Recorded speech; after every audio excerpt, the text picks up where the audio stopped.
And we're recording, streaming. This is streaming media, right? This is live on the internet. Very cool. So I'm Chris Gottstruck. I'm the VP of Technology at Haivision. And just a little bit of a backgrounder. About 8 years ago, I co-founded a company called Kulobyte, which specialized in encoders, live encoders for internet streaming. H.264, HLS, RTMP. About a year and a half ago, we got bought by a company called Haivision, who specialized in the opposite, enterprise streaming. So, hence, bridging the gap between enterprise and internet media. I've come from the streaming side, so I've, across this past year and a half, I've had to go in and do customer visits and figure out, what the problems are, how do we integrate, two different worlds into some sort of solution? Can we make a solution? Are the third-party products available to integrate those two worlds? And they are. Here at the end of 2012, there's enough technology for just about everything. There's products for every niche market, but putting them all together is a little bit more difficult. There is no complete end-to-end solution. So hence, walking around these trade shows trying to figure out what piece do I plug in here to solve this problem. And while there's a lot of great technologies, a lot of great products, my prediction is 2013, we're going to see a lot more solutions. Smaller companies getting bought up by bigger companies, trying to integrate them and provide customers something easier to work with, because it is difficult to put these larger solutions together on your own, especially as your budget never really goes up to support trying to do all this integration, all these things. So you've got to look to your vendors to help you out. So that's my prediction. We're going to start seeing a lot more solutions. So particularly, the four kind of workflows that we see. There's the internal streaming, which is your media distribution within an enterprise, your multicast type networking, lots of transport streams, low latency, kind of internal IPTV. There's external streaming, which is what I know best. That's pushing content to a CDN like an Akamai, a Limelight, Level 3, your own hosted servers. And then there's internal to external streaming, so that would be something like a corporate webcast. So you're doing your own IPTV, your multicast style distribution, but you want to break out of your corporate LAN and get that content that's already encoded. It's already being streamed internally, but break out and go into over the public network and into a content delivery network. And then the reverse, which is, there's challenges there. What's the most efficient way to do that? So different workflows, different player technologies, lots of different third parties, because there is no one solution. There's lots of little pieces.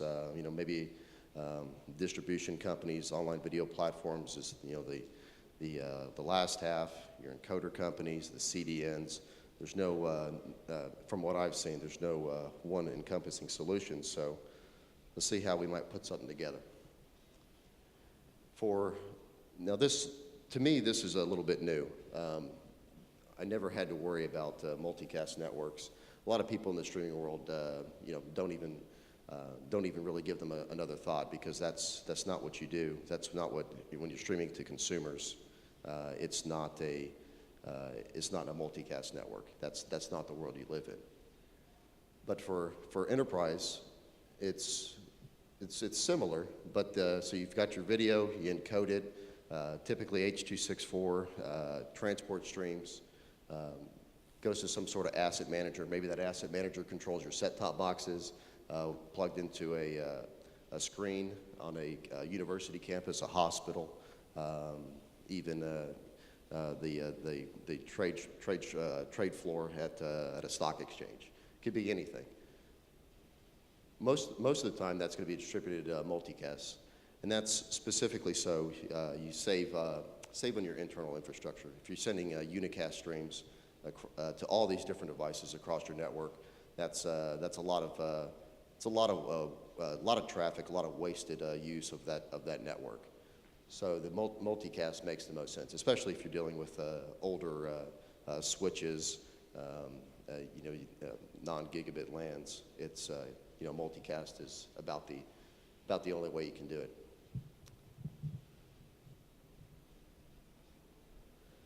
Which is a stark comparison to going outside. This is streaming media. This is what you do. There's, again, different pieces fit in here, but this is what we're used to seeing for just external streaming. This is public internet streaming. You go into endpoints, your CDNs. You've got your consumption devices, multiple bit rates. The only thing different about this workflow here is the addition of some of the newer technologies. So now we're running on Amazon. We can do cloud transcoding on the fly. There's a couple different vendors for that, Wowza, Haivision. It's starting to get pretty good. So the benefit here would be, again, you're offloading your local network resources. You only need, say, 2 megabits for a high-quality uplink to Amazon.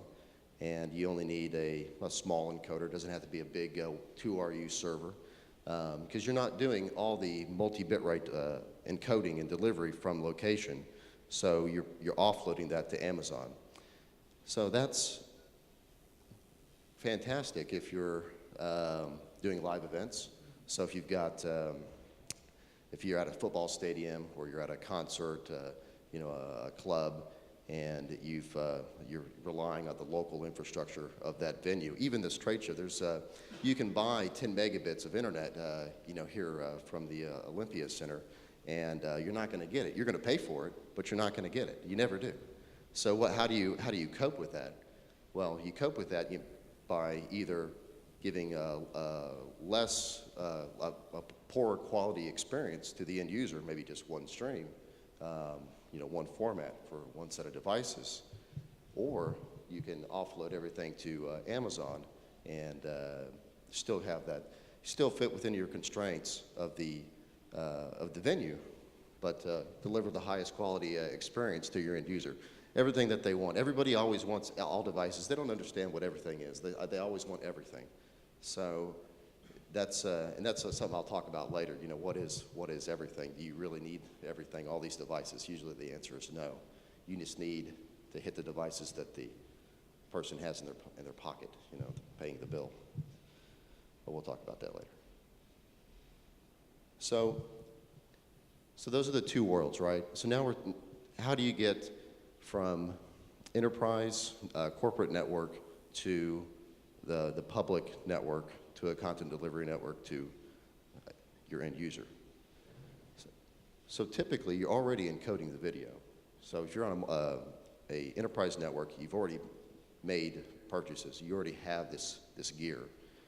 So you could buy completely new gear and have two separate workflows, and have multiple people trying to run all these different encoders, a different set, different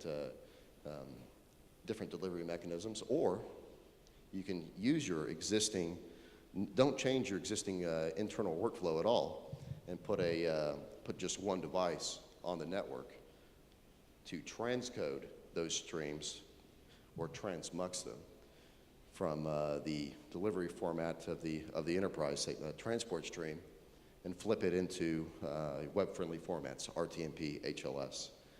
So you've got one device. You didn't have to change anything. You don't have two completely set of workflows. You don't have a switcher, going from your video source to two sets of encoders. It's just simply a network appliance, which makes it a lot easier, because these workflows start getting convoluted, all these different third-party pieces and all these different interfaces to these third-party products, and it gets difficult to operate. So you need more people, or maybe you just blow off of the project. It can be overwhelming.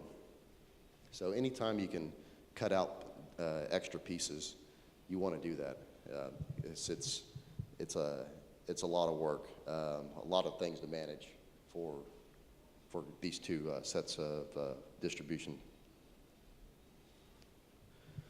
So that's so once you do that, he put it something like a network appliance to reformat and push to the content delivery networks. Then you're right back to the world that you know. It's the the dynamic streaming, multiple bit rates. It's all the same.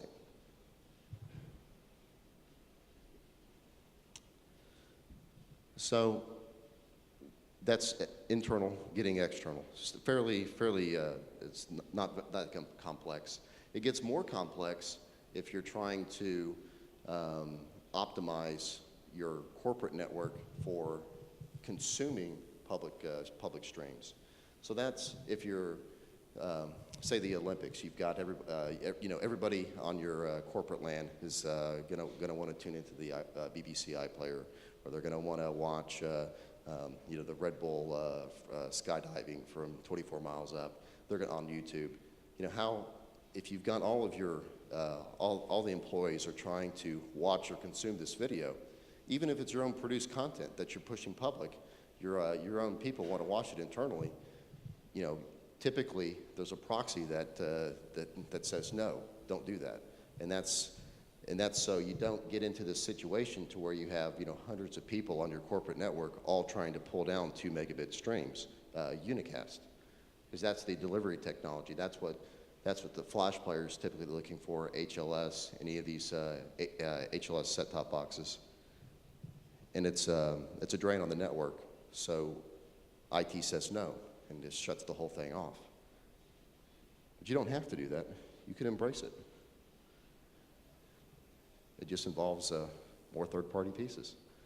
It's one way you could do that is you could take something like a flash media server, AMS now, Adobe Media Server, Wowza, and you can take. A lot of people don't even know that AMS can produce multicast streams. It's a little used feature, but you can take a media server as an edge to rebroadcast content internally to your enterprise over, again, multicast network, what the enterprise is used to, a safe distribution medium. Drawback is, of course, you've got to set that up. It is a little used feature in some of these third-party media servers, and nothing works out of the box ever.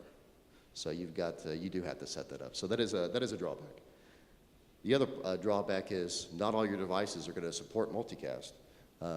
Flash player can support it, but that limits you to pretty much PCs and Macs. Android devices have flash player. I have a pretty good Android phone, and it doesn't actually work right. I've never watched a good flash stream. So your multicast is back to your desktop clients. And then, of course, anything HLS, HTTP is going to be unicast, which defeats the purpose of putting in the extra work for this server. It's not perfect by any means. There's other ways, peer-to-peer. It's not just for BitTorrenting and for the Pirate Bay. It's also can be used for, again, your internal streaming. So I've used this for the masters. There's companies like Octoshape that do peer-to-peer streaming. And for the masters, we did, working with IBM, we did a very large broadcast. They had 30, 40 encoders, multiple cameras on multiple holes of the golf course, all streaming to Akamai in this case. But they had a problem that the local network was limited, and everybody walking around the golf course wanted to be able to watch this video that we were streaming. You could watch on masters.com, but they also wanted to watch it internally on their iPhones, iPads, laptops, what have you. But the problem there is again the local infrastructure would not handle that, and if they were consuming the content we were streaming, that causes bandwidth problems for us streaming. So the idea here was using something like OctoShape to do peer-to-peer internally. So anybody connecting on supported devices were pulling down the content once into the gateway, the peer-to-peer manager, and then redistributing content amongst themselves.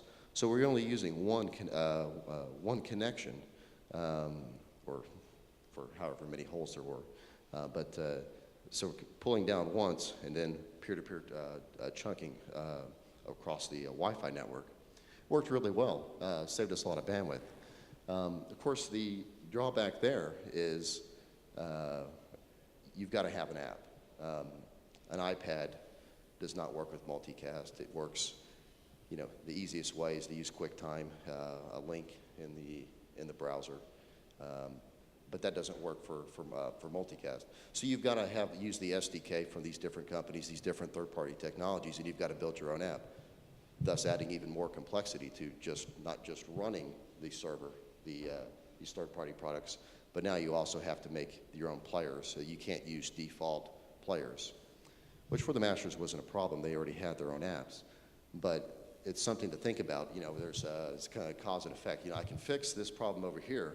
I can fix my bandwidth problem on my internal network, but that comes at the cost of now I have to have developers go build myself an app, and then I have to distribute that app and maintain that app. So it's, which one's going to cost you more time and money? It is a complex problem that you have to weigh those pros and cons. So, and then you can even make it more complex. And that's not just by doing things like live archiving. That's pretty easy. You do a live stream, archive the file. But what happens if you've got content from, say it's a concert. We do the South by Southwest Music Festival in Austin, Texas, which is where I'm from. And at any given time, there's 50, 60 bands playing across the city for 2 weeks. And so there's larger live events. That's say Rolling Stones sponsoring an event, Red Bull, and those are all live streamed. But not everything is live streamed. There's still camera crews running around collecting content, archiving it to disk, and then now we have to transcode that because you have to be quick. That content is fresh. It needs to be back on the South by Southwest website, the Rolling Stones, Red Bull, whoever's paying for that production. So you get into this real-time transcoding scenario, and you need a good file-based transcoder. Luckily, that's a pretty well-established market, and there's a lot of really good vendors that can do faster than real-time transcoding of these high-quality masters. And then you can uplink those to your website. But it's one more thing to think about. And a problem I've run into, years ago, Kulobyte also did live events. It's one of the things that did make us unique is that we were our own customers. We experienced problems first. So, if I've done live archives, we're doing a continuous live stream. I hand an archive to the customer. Oh, here you go. This is what you want to uplink to your website. Upload it, and for DVR, for whatever you want to use it for. I say, okay, that's great. And we're at the Moscone Center in San Francisco. Using internet, 5 megabits is about the best we could get. Of course, we got, maybe like 4, 3.5. And so you hand this file over to the customer while I'm streaming, and of course, what's he going to do with the file? He's going to upload it. So what does that do? Well, that cuts my available uplink down by quite a bit, and I can no longer streaming. So it's very everything has a consequence, especially when you don't have a lot of bandwidth. So if you had fiber, do what you want all day long, but that's typically not the case. You're in some kind of constraint. So it's definitely worth it to have everything scripted out, unlike this presentation. It's not very well scripted out. So Player technologies. This is something that people take for granted. They just think it works. You know, it's an iPhone, it just works. It's an iPad, it just works. It's an Android. Android never just works. So this gets back into, you know, what devices. If you're coming from an enterprise world and you want to get into streaming, pick a base set of devices that you want to hit. You're not going to hit everything. Can you hit everything? Of course you can. It's just a whole lot of work, and nobody will appreciate it. You can send video to Android 2 device over RTSP, and maybe 2 people will watch it. I've done this for CBS. You know, we were doing regular streaming, RTMP, HLS for Akamai. Somebody in marketing always says, I want everything. You know, Androids, there's a huge market. People have Android devices. We have to support that. Okay, we can go figure that out. It's going to cost this much. And then when the analytics get back, you know, 2, 3 people out of, you know, and then there's thousands on the established devices like, you know, your flash players and your HLS devices. So it's probably not worth it. If you look at the numbers, it's a whole lot of work to hit all those Android devices. Each one is different. RTSP for the older stuff, Flash on some, which is, you know, decoding the video is it's not a great experience on some of these devices. And then even the newer devices support HLS, which is great. You know, I can hit at least newer Android devices at the same time as I'm hitting iPhones and iPads. Except that it's a strange user experience. You know, depending on what phone they have. If it's Samsung, maybe it tries to pop open the Samsung movie player. You know, stock Android tries to open up the music player. The music player plays the HLS. So it's a very strange experience. And how do you support that with the users? You know, what are if they have you know, third-party apps installed? You know, maybe it takes precedence and it doesn't work with HLS. So it gets very difficult to try and support these devices because they're not unified like an iPhone or an iPad. So if you're going to get started in streaming, if you're coming from enterprise, small steps, HLS and Flash, and people will love you. Then work into the harder stuff, you know, your Android and your set-top boxes. So, so you can hit these devices, but you also have to build these players. So you can use the stock players. There's maybe you know, the branding's not right. I mean, you can build. If it's trying to build an experience, you have to build really custom players. Maybe you already have them for Flash, and you want to try and do the same thing for HLS. That's something we ran into for the Olympics.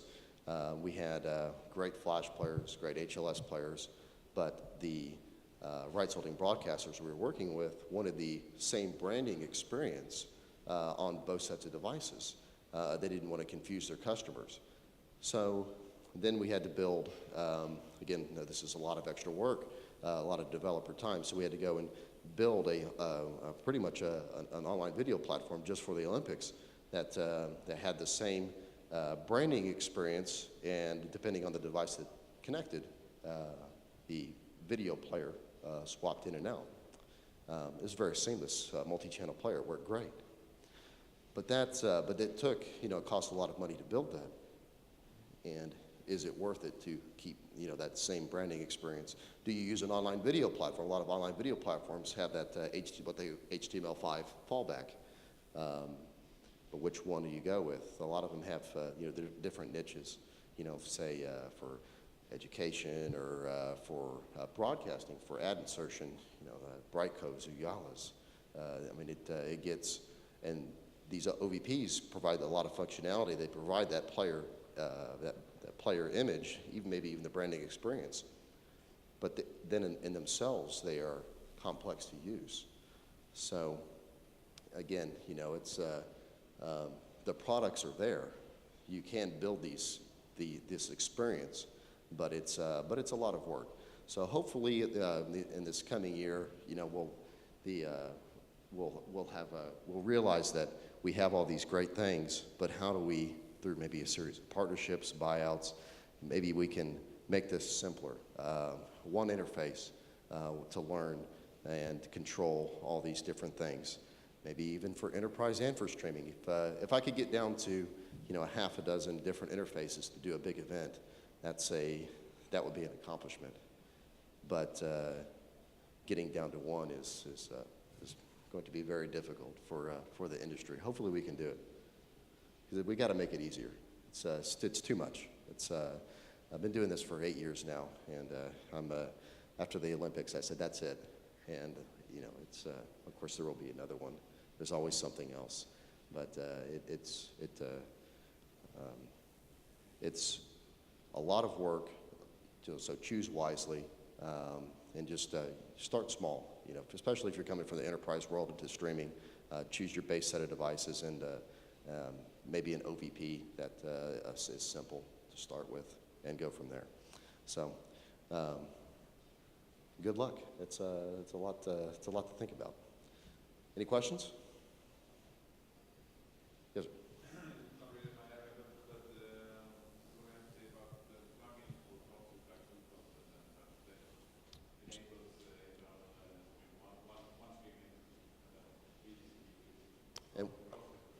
And what was the application? What was the plugin?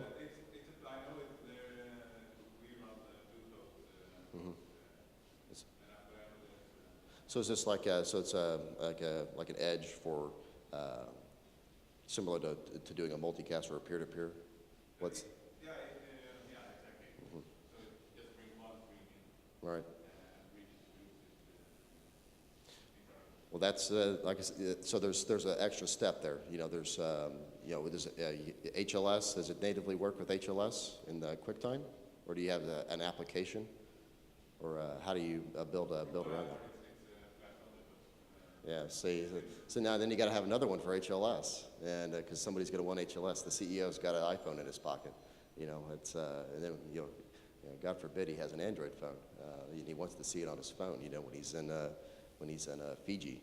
So it's every new little device, it's one more thing, and then that's another thing for you to manage, and it may work great. It works great, say, for Flash or for HLS, but is it too much to ask to have one that works with all of them?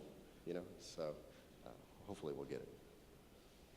Anybody else? It's lunchtime. I know I gotta be hungry. Yes, sir.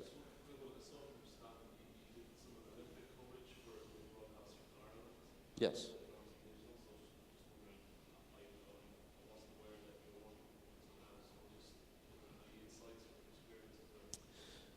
Well, it was interesting. We had several rights holding broadcasters.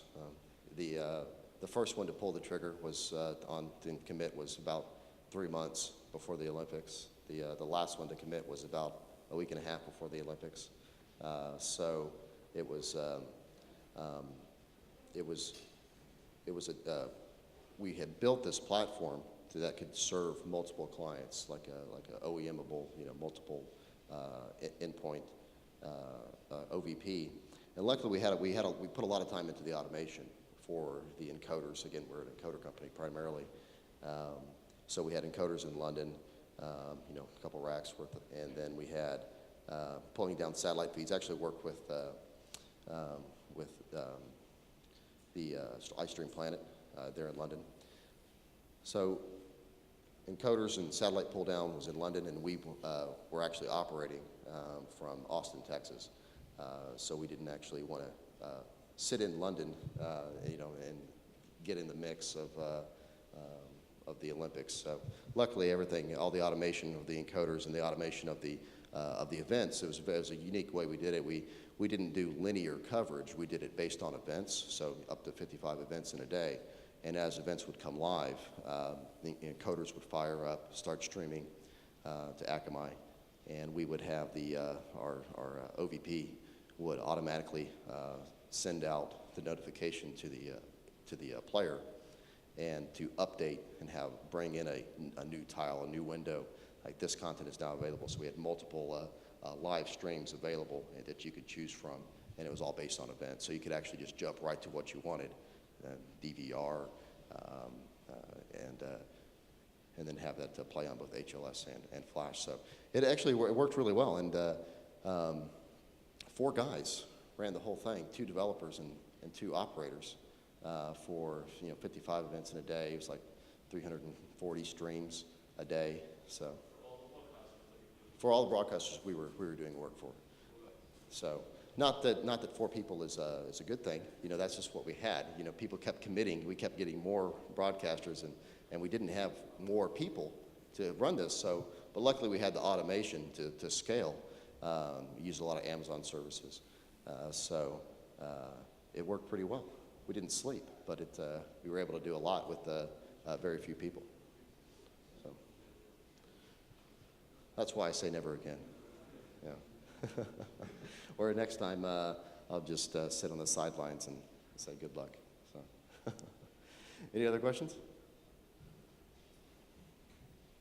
That's it. All right. Well, thanks for coming by. I appreciate it. I figured, like Adobe's over here in the next hall. I wanted to go learn about Project Primetime, and then I had lunch. I figured I'd be talking to myself. So, again, thank you for coming by.